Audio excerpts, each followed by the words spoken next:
तुम्हारो राजस्थान में बात करेंगे कोरोना के बढ़ते कहर की, जिससे तीसरी लहर का खतरा मंडरा रहा है। फिर दिखाएंगे क्यों श्याम बाबा के दर्शन दुर्लभ हैं।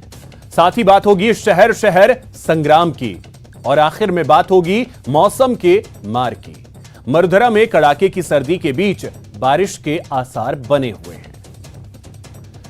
इन खबरों पर विस्तार से बात करेंगे। तमाम खबरें प्रदेश की आपको बताएंगे, लेकिन सबसे पहले इस वक्त की बड़ी खबर आपको बता दें। प्रदेश में कोरोना का कहर लगातार बढ़ता जा रहा है। रोजाना आंकड़े बढ़ते जा रहे हैं। अब यह आंकड़ा जो है वो 4 डिजिट में पहुंच गया है। यह बड़ी खबर आपको बता दें कि राजस्थान में कोरोना का कोहराम और बीते 24 घंटे में 1137 नए केस सामने आए हैं और इस दौरान एक व्यक्ति की मौत भी हुई है। जयपुर में सबसे ज्यादा 745 नए केस सामने आए हैं। जयपुर में कोरोना से एक मरीज की मौत हुई। राजस्थान में कुल एक्टिव केस इस समय 3183 हैं।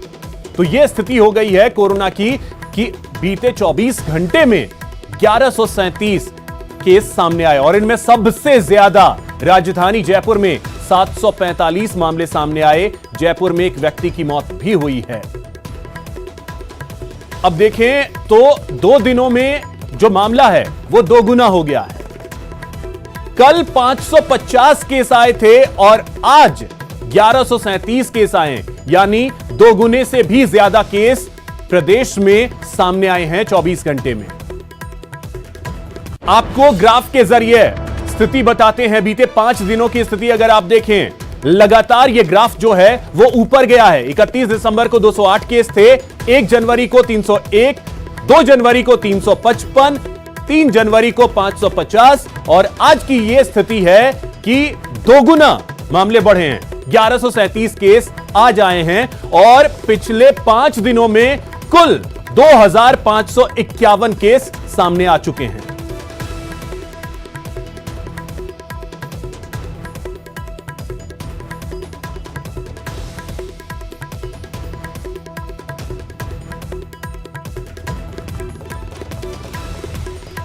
तो हमारे सहयोगी सौरभ गृहस्थी जयपुर से सीधे इस वक्त और अधिक जानकारी के साथ जुड़ गए हैं। सौरभ, जिस तरीके से ये आंकड़े बढ़ रहे हैं, ऐसा लग रहा है कि कोरोना ने बुलेट की रफ्तार को भी पीछे छोड़ दिया हो। जी बिल्कुल सही है आपने कहा, क्योंकि जिस प्रकार से लगातार हर रोज के साथ 2 गुने जो है वो मामले प्रदेश भर में आ रहे हैं। राजधानी जयपुर को अलावा भी कोटा, अलवर, भीलवाड़ा, भरतपुर, इन जिलों में भी लगातार जो है वो मामले तेजी से बढ़ने शुरुआत हो चुकी है और इसे एक तरह से कम्युनिटी स्प्रेड के रूप में भी देखा जा रहा है। विशेषज्ञों का कहना है कि अब जिस प्रकार से डेल्टा वेरिएंट आया था, उसी प्रकार से ओमिक्रॉन जो है वो बहुत तेजी से प्रदेश में फैल रहा है। ये भी कहना है विशेषज्ञों का कि 100 मरीज जो हैं वो पॉजिटिव आ रहे हैं, उनमें से 60 मरीज जो हैं वो ओमिक्रॉन के ही हैं। हालांकि उस प्रकार की जीनोम सीक्वेंसिंग तमाम लोगों की नहीं हो पा रही है, लेकिन विशेषज्ञों का इस तरह का मानना है कि क्या ओमिक्रॉन वेरिएंट का जो खतरा पहले देखने को मिल रहा था, जिस प्रकार की बात विशेषज्ञ लगातार कह रहे थे कि बहुत तेजी से स्प्रेड हो रहा है, क्या उसी मुहाने पर राजस्थान तो नहीं पहुंचता जा रहा है, क्योंकि जिस प्रकार से मामलों में लगातार इजाफा हो रहा है और कल जिस प्रकार से ओमिक्रॉन के मामले आए थे,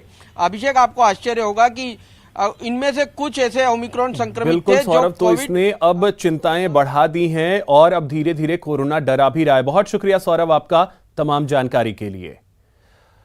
वहीं कोरोना को लेकर कोर्ट में भी सख्ती बढ़ गई है। हाईकोर्ट के बाद सेशन कोर्ट में भी अब सुनवाई वर्चुअली होगी। जयपुर, जोधपुर की सभी निचली अदालतों में वीसी के जरिए सुनवाई होगी। जयपुर मेट्रो 1, जयपुर मेट्रो 2 में वीसी से सुनवाई होगी। डिस्ट्रिक्ट मेट्रो कोर्ट में वीसी के जरिए सुनवाई होगी। सभी अदालतों में अब वीसी के जरिए सुनवाई होगी। तो कोरोना का असर यहां भी अब दिखने लगा है।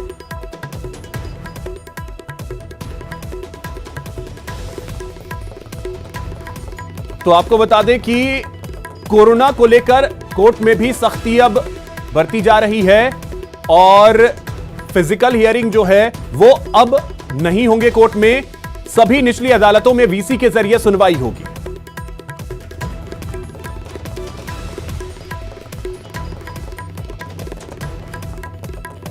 तो जयपुर और जोधपुर के जो सेशन कोर्ट हैं वहां पर अब वीसी के जरिए सुनवाई होगी। कोरोना के मामले जिस तरीके से लगातार बढ़ते जा रहे हैं, इसके बाद यह फैसला लिया गया है।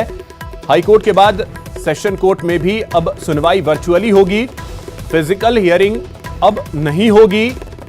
डिस्ट्रिक्ट कोर्ट हो, मेट्रो कोर्ट हो, वीसी के जरिए यहां पर सुनवाई होगी जयपुर और जोधपुर में। तो कोरोना के मामले जिस तरीके से लगातार बढ़ रहे हैं, उसके बाद यह बड़ा फैसला लिया गया है।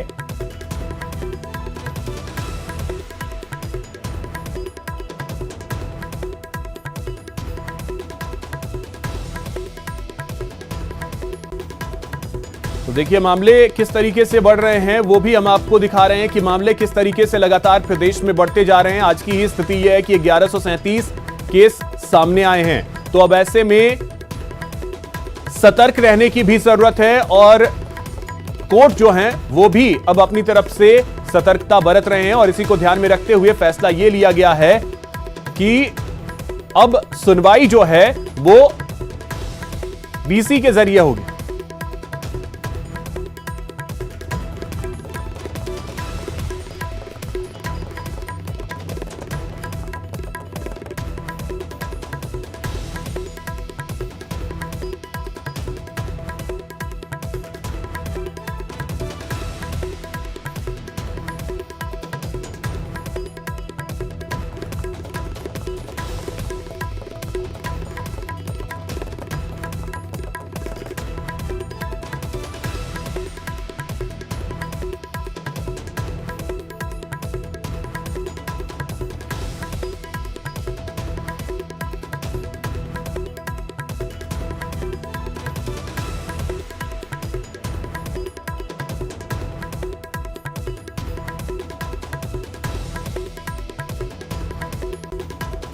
प्रकार की योजना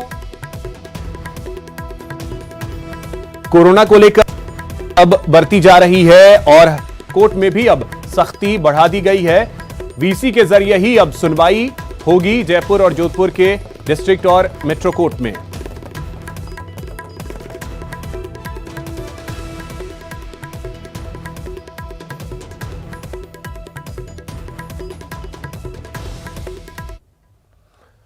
कोरोना के बढ़ते मामलों को लेकर खाटू श्याम मंदिर कमेटी ने दर्शन के लिए नई गाइडलाइन जारी की है। कमेटी ने मंदिर को रविवार, मुख्य उत्सव, त्योहार के साथ साथ एकादशी, द्वादशी को मंदिर के पट बंद रखने का फैसला किया है। इसके साथ ही बाकी दिनों में दर्शन के लिए ऑनलाइन रजिस्ट्रेशन जरूरी किया गया है। श्रद्धालुओं को रजिस्ट्रेशन के बाद ही दर्शन की इजाजत मिलेगी। वहीं वैक्सीन के दोनों डोज ले चुके लोग ही दर्शन कर पाएंगे। सरकार ने पहले ही मंदिर में प्रसाद, फूलमाला, नारियल, ध्वज ले जाने पर रोक लगा रखी है। वहीं बाहरी राज्यों से आने वालों को 72 घंटे पहले की आरटी-पीसीआर नेगेटिव रिपोर्ट दिखानी होगी, तभी वो दर्शन कर पाएंगे।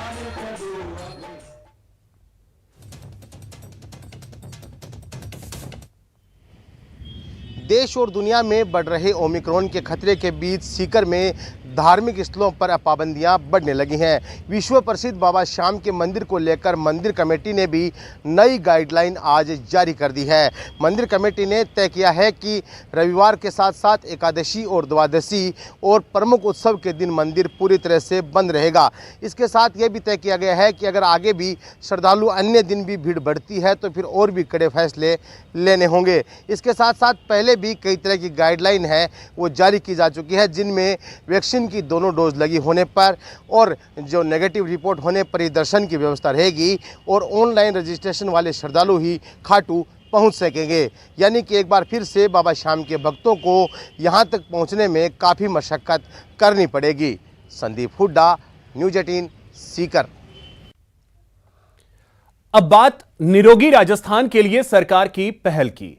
आयुर्वेद और इसकी सहायक चिकित्सा पद्धतियों के जरिए गहलोत सरकार निरोगी राजस्थान के ख्वाब को हकीकत में बदलने में जुटी हुई है। सरकार 300 ब्लॉक पर वेलनेस सेंटर बनाने की तैयारी में है, जहां आयुर्वेद के साथ होम्योपैथी, यूनानी, नेचुरोपैथी, योग एवं प्राकृतिक चिकित्सा पद्धति की सेवाएं लोगों को मिलेंगी। ताकि कोरोना के इस दौर में लोगों की रोग प्रतिरोधक क्षमता बढ़ाई जा सके। स्कूली छात्राओं की सेहत पर सरकार का खास जोर है। मंत्री सुभाष गर्ग ने आज इसका ऐलान किया। गर्ग ने साथ ही यह भी बताया कि सरकार बच्चों में प्रतिरोधक क्षमता बढ़ाने के लिए लगातार कोशिश कर रही है। खासकर लड़कियों के स्वास्थ्य पर विशेष तौर पर ध्यान दिया जा रहा है।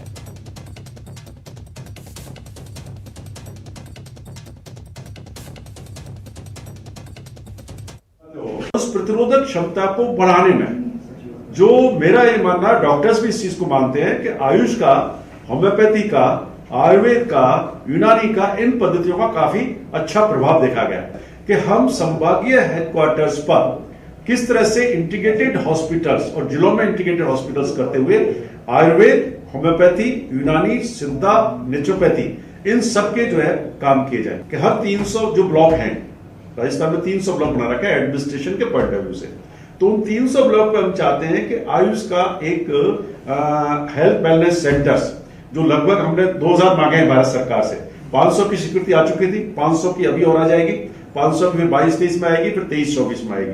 तो 2000 के लिए उन्होंने सहमति दी है, जिसमें राज्यों का भी हिस्सा होता है, केंद्र का भी हिस्सा होता है, सेंट्रल स्पॉन्सर्ड जो स्कीम है। तो उन पर हम ये चाहते हैं कि जो 300 सेंटर हों ब्लॉक लेवल पर, उन ब्लॉक लेवल पर एक होम्योपैथी का डॉक्टर, एक आयुर्वेद का और एक यूनानी चिकित्सक, और हमने 7 संभागों पर वो स्क्रीनिंग करवाने का काम शुरू कर दिया है।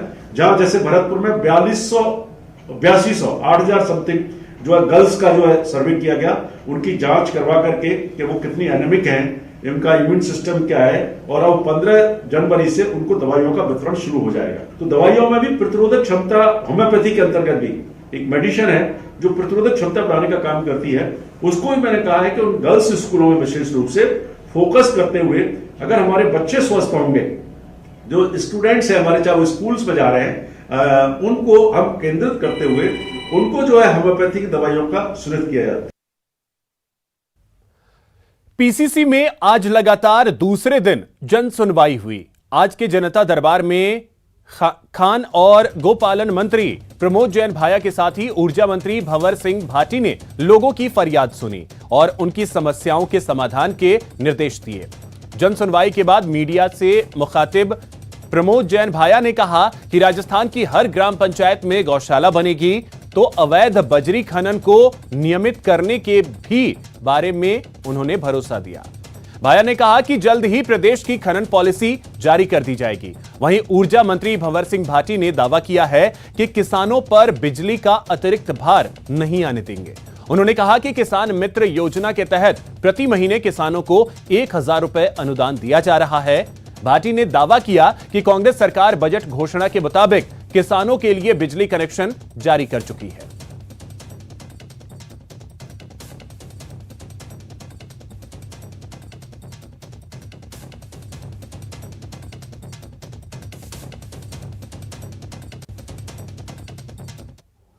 हमारा काम लगभग पूरा सा हो गया है। जल्दी से जल्दी हम माइनिंग पॉलिसी को कैबिनेट के समक्ष रखेंगे और जल्दी से जल्दी नई माइनिंग पॉलिसी हमारे जो घोषणा पत्र में ली थी मैनिफेस्टो में, जिसको हमारे लोकप्रिय मुख्यमंत्री जी ने एक सरकारी दस्तावेज का उसको दर्जा दिया और उसी भावना के अनुरूप उस पर मेहनत की गई है।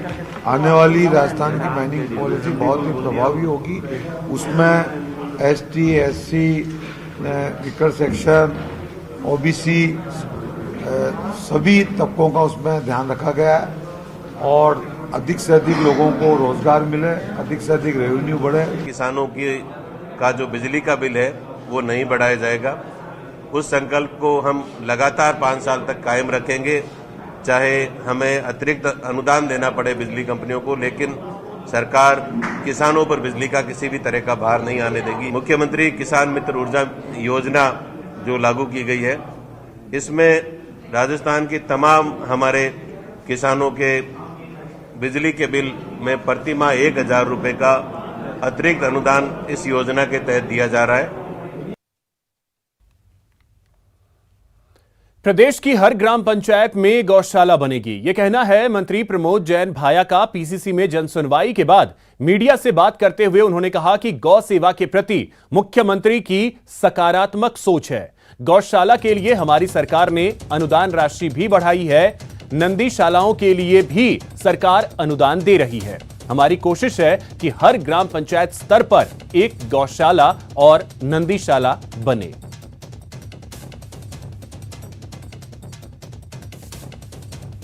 लीगल माइनिंग के उसमें भी मैं कई बार ये बात कह चुका हूं कि, और विधानसभा में भी जवाब दिया मैंने, आप तुलना कर लें, क्योंकि ये अवैध खनन भारतीय जनता पार्टी के पिछले सरकार के समय एक फोड़े के रूप में डेवलप हुआ और उन्हीं की सरकार के रूप समय एक कैंसर का रूप धारण किया।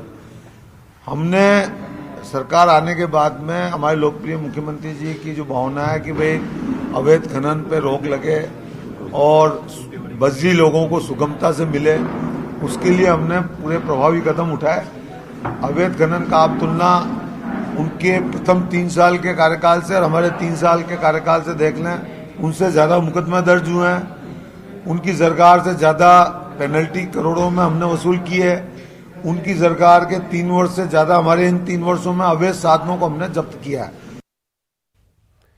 राजसमंद जिले में चर्चा में रहे बहुउद्देशीय पशु चिकित्सालय का नाथद्वारा कस्बे के नाथुवास में शिलान्यास किया गया। शिलान्यास में विधानसभा अध्यक्ष सीपी जोशी समेत प्रदेश सरकार के 2 कैबिनेट मंत्री मौजूद रहे। बता दें कि श्रीनाथ जी मंदिर मंडल की ओर से दी गई 4 बीघा जमीन पर करीब 5 करोड़ रुपए की लागत से मल्टीपर्पज पशु चिकित्सालय बनेगा, जिससे पड़ोसी जिलों के पशुपालकों को भी फायदा पहुंचेगा। इसलिए कलेक्टर साहब से निवेदन करूंगा, एक बढ़िया पशुओं के लिए एम्बुलेंस भी लगा देता है कि राजसमंद से जो भी पशु बीमार हो उनको ला करके यहाँ इलाज हो सके। अस्पताल तो जिले में एक ही रहेगा और मंदिर मंडल का आशीर्वाद, सीपी जोशी साहब की सोच, डीएमएफटी का धन, निसंदेह नाथद्वारा में नए कीर्तिमान स्थापित हो रहे हैं। मैं आपको क्लियर कर दूं, दोनों पशु चिकित्सालय बनेंगे, वो भी बनेगा। उसमें जो खामियां उसके लिए हमने अधिकारियों को कह दिया, जो कोई ज़मीन पे कब्जा है वो लोकल जो नगर पालिका है उसको दूर कर दे। वो पशु चिकित्सालय भी रहेगा और ये भी रहेगा। मैं बता रहा हूँ ना आपको, न वहाँ से कोई हटाया गया है, वो भी रहेगा और ये भी रहेगा। और राजस्थान सरकार के हमारे मंत्री हैं, उनकी तरफ से मैं आश्वस्त कर सकता हूँ कि राजस्थान सरकार से जो भी आप अपेक्षा करें, चाहे हमने अंडरग्राउंड बिजली का काम करने का काम किया और कोई भी काम करें, मैं आपको आश्वस्त करना चाहता हूँ कि राजस्थान के मुख्यमंत्री अशोक जी गहलोत, हमारे कैबिनेट के मंत्री, वो सब काम करेंगे जिससे ये नाथद्वारा दुनिया में एक अच्छा स्थान बनाकर इस क्षेत्र का नाम रोशन कर सके, ऐसी मैं अपेक्षा करता हूँ। यहां रुकेंगे एक छोटे से ब्रेक के लिए। ब्रेक के बाद बात शहर शहर संग्राम की।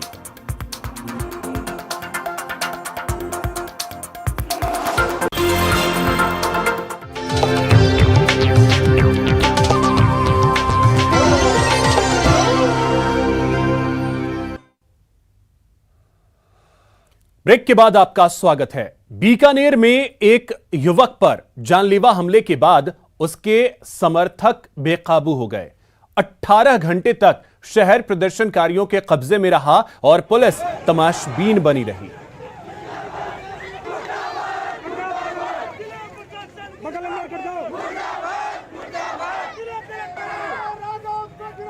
तो आज शहर शहर छात्रों और अभ्यर्थियों का हंगामा देखने को मिला। आप अपने टीवी स्क्रीन पर 3 जिलों की तस्वीरें देख रहे हैं। पहली तस्वीर सवाई माधोपुर की है, जहां जम्बाई कॉलेज में अवैध वसूली को लेकर छात्रों का गुस्सा टूट पड़ा।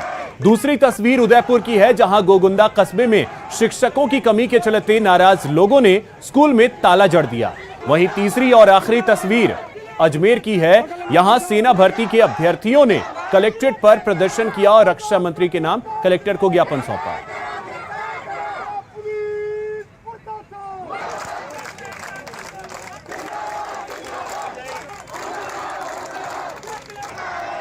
तो बीकानेर में एक युवक पर जानलेवा हमले के बाद उसके समर्थक बेकाबू हो गए। 18 घंटे तक शहर प्रदर्शनकारियों के कब्जे में रहा और पुलिस तमाशबीन बनी रही।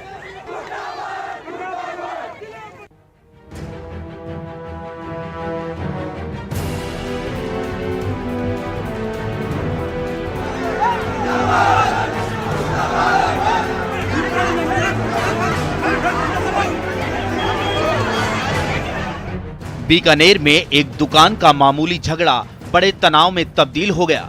देर रात एक युवक पर जानलेवा हमले के बाद गुस्साई भीड़ ने अंबेडकर सर्किल इलाके में 18 घंटे तक बवाल काटा।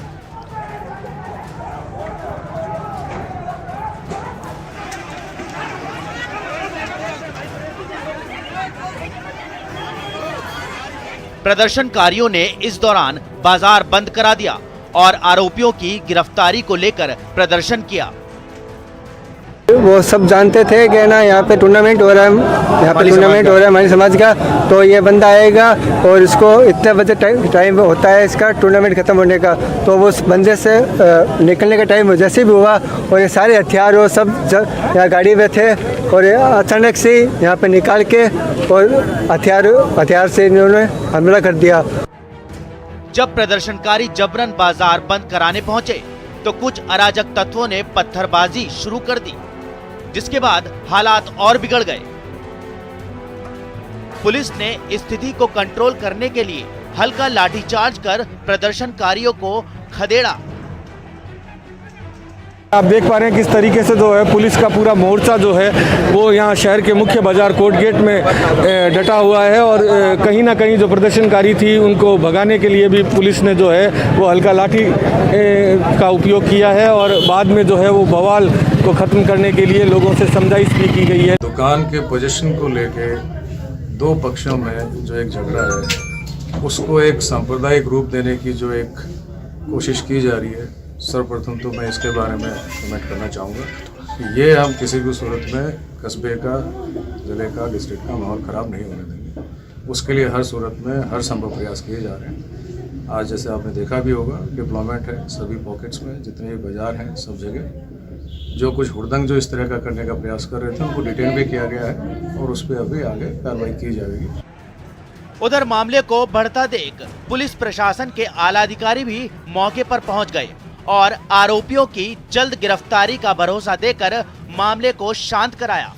मैं आपके माध्यम से सभी से अपील करना चाहूँगा कि पुलिस को अपना काम करना दें। निश्चित ही जिनने कल को जो घटना हुई उसमें जो बदमाशी की है बड़ी घटना है, तो पुलिस जो है उसमें किसी भी जो भी दोषी अपराधी हैं उन सबको दबोचने के पूरे प्रयास कर रही है। उन पर यथोचित जो भी सख्त से सख्त कार्रवाई है वो हर संभव प्रयास किए जा रहे हैं, हर सूरत में वो कार्रवाई होगी। फिलहाल पूरे इलाके में भारी पुलिस फोर्स तैनात की गई है। वहीं पुलिस ने कई टीमें गठित कर आरोपियों की तलाश शुरू कर दी है। पुलिस समझाइश कर रही है और पुलिस का आश्वासन है कि सभी दोषियों को जल्द से जल्द गिरफ्तार कर लिया जाएगा। देखने वाली बात यह है कि अब पुलिस इन आरोपियों तक कब पहुंच पाती है। बीकानेर से न्यूज़ 18 के लिए विक्रम जागरवाल। यहां रुकेंगे एक छोटे से ब्रेक के लिए। ब्रेक के बाद देखिए माउंट आबू में माफिया की मनमानी।